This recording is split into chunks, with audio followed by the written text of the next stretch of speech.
Welcome to another edition of Northern Heat. My name is Bob Lennon, President of ThermalWood Canada and host for the show. And our special guest today, Jamie Degrace. Jamie, how are you?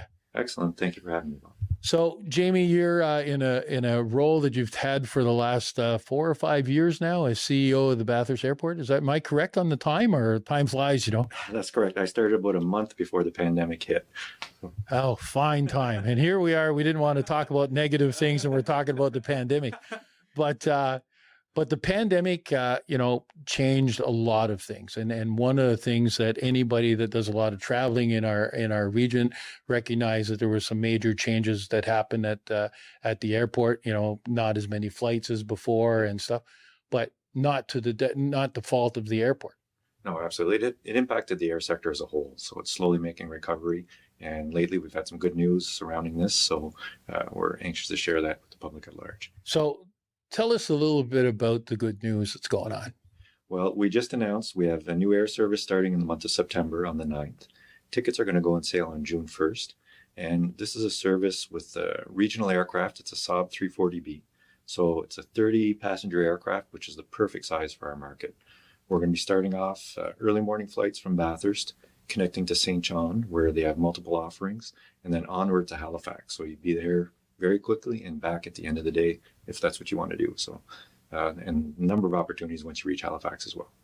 Okay. So again, if you're traveling to Montreal or traveling to Toronto or going to any place across Canada, like a lot of our fly in, fly out guys, yeah, is that to hop in a plane and head east and then turn around and head west from there. Yes, so we just announced the first phase of this, which is the regional connectivity.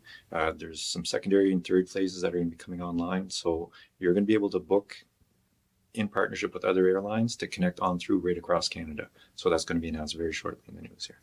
That's a good thing too, because one thing I travel a lot too, and one thing you'd hate is getting off a plane, go get all your luggage, and then have to get in line again. So this would mean like everything gets booked and everything all the way through. That's correct, yes. And even with these regional connections, we're talking a 30-passenger aircraft connecting through St. John and Halifax. It's not like you're trying to connect through one of the big hubs with 200 other passengers.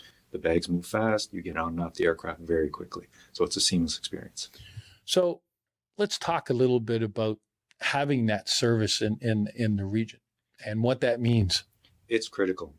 Right now, we've had challenges if there's ever any weather issues or cancellations that impact us with our winter operations. Having to wait another day or two for flights is very problematic. So here we have other options right away, right out of the gate in the same day.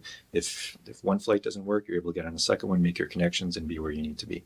And that's been the missing piece. Yeah. Oh, I've been in that position before. You get to the airport and it's canceled. And then after that, you say, oh, what do I do now? And there's another one in Moncton that's, 2.5 hours away. And you're going, oh, well, I can make it. I'm not sure. And depending on the weather, right? And every airport gets impacted at different times in the year. So we all divert from one to the other. But having the other options right on site and saving that drive is a major asset for us. Well, Jamie, I know that, this has a major impact for not just people that are traveling for vacations and stuff like that, but it's for business and for work. Well, for business, for work, you can go and do your meetings. You could be in Halifax and be back in the same day. That's something we haven't been able to offer before. And from onward connections, to be able to know that you can do your business and you can be back in the office the next day. A lot of times people are concerned about that part of it. It's not the hotel or the overnight stay. It's the fact that you can't be back in your business, taking care of things and setting up your next meetings and continuing your growth. Yeah. So time is very precious, and this is going to allow people to be there and back. Well, the other thing too is not just for the people going for business, but there's people that come here because we have businesses already going, right? Absolutely. Absolutely. And there's lots of opportunity here in the region, and this is going to allow us to connect further out into the world.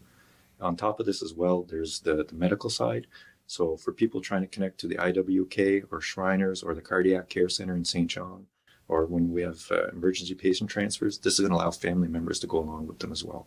It's an excellent service. Oh, that's another thing too that I hadn't really thought about, right? That's probably because there's quite a few people that, have friends in St. John or parents or whatever that are in St. John getting operated on, or Halifax too with the IWK. You're right. Absolutely, yes. And to be able to go there and back in the same day is a game changer. Yes, that actually would be, because it's important when people are sick that they have family around them to help them out, and if they can't go because of travel constraints or whatever, that makes a big thing. Absolutely. So, what other services do you offer at the airport? Well, we're open to help with anything we can. We have car rental services, and of course, our CBSA and security screeners are on site for any of these commercial flights. Part of this new service, we're going to be constructing a new large hangar, and we're going to have FBO options for charters. So that's something else. Stay tuned. There'll be more announcements coming on this in the near future. Yeah, well, all great news, and I know for a fact that I've been in a couple of meetings with you as over the last couple of years and since COVID and stuff, because it wasn't an easy journey to get from having five flights a week or more. At one time, there was 2 flights a day. Yeah, we're up to 3 flights a day. And then we did runway and terminal expansion because we had to stop advertising. The aircraft were always full, and we were getting complaints because people couldn't get a seat. So we did an expansion. Then we had the pandemic. We had to readjust, but now we're going to be building back. So it's an exciting time.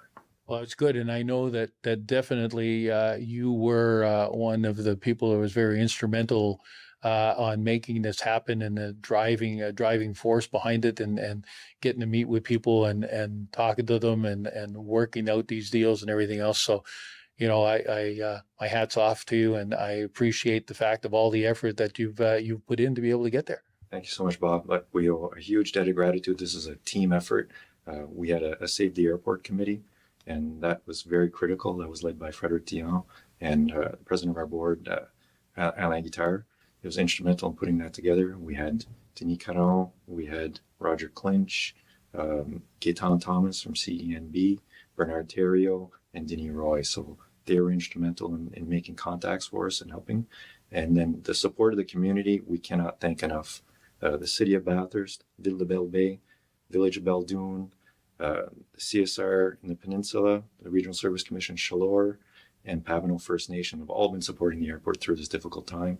And we're happy now that we're going to be able to have some service coming forward, and we're going to be able to give back to the community. So we're looking to do some projects to show our gratitude for all the support that they've done in the next few years here. Well, it's interesting that you're naming all those people and the groups that have been involved. But, everybody we interview on the Northern Heat, and I ask about what's so special about our region, and everybody talks about people. It is the partnerships, the people, and the spirit and willingness for collaboration.